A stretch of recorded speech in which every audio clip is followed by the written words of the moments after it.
خب دوستان عزیز، بالاخره انتظارها به پایان رسید و GPT-5 رونمایی شد.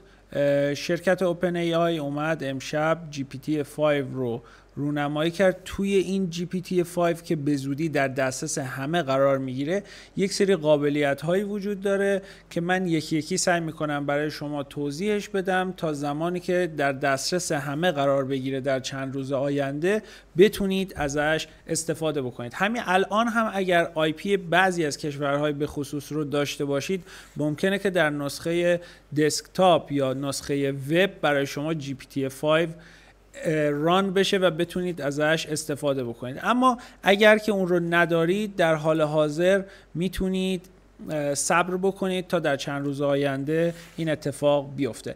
اولین اتفاق خیلی خوبی که افتاده توی GPT-5 این هستش که مدل پیکر بهش اضافه شده. یعنی شما دیگه لازم نیست که بیاید برای کارتون مدل های مختلف رو خودتون به صورت دستی انتخاب کنید. GPT خودش به این هوشمندی رسیده که بیاد بر اساس خواست شما اون امکاناتی رو که نیاز داره و اون تولز هایی رو که نیاز داره بیاد و استفاده بکنه.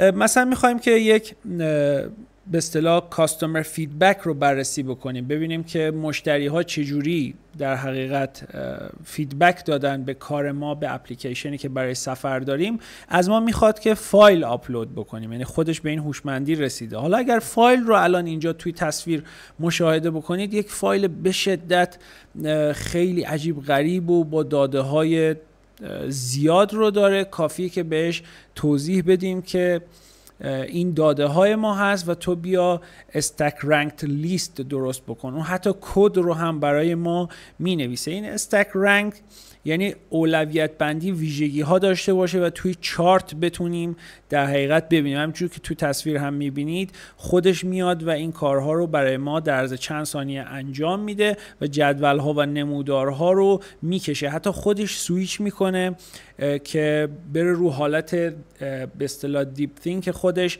و بیاد کارا رو انجام بده.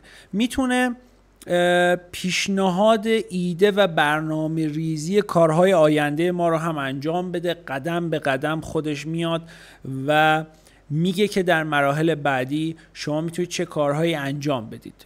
یه قابلیت فوق‌العاده دیگه که بهش اضافه شده، نسخه تعاملی اولیه برنامه‌های شما رو میسازه. یعنی یک پروتوتایپی میسازه از برنامه شما به صورت فرانت اند بیشتر، که در لحظه شما بدونید که چه چیزی نیاز دارید و چه برنامه‌ای رو میخواید و میتونید اون رو کاملا ویرایش بکنید، بهش توضیح بدید هم با متن هم با پرامپت و خیلی خیلی سریع کار رو برای شما انجام میده.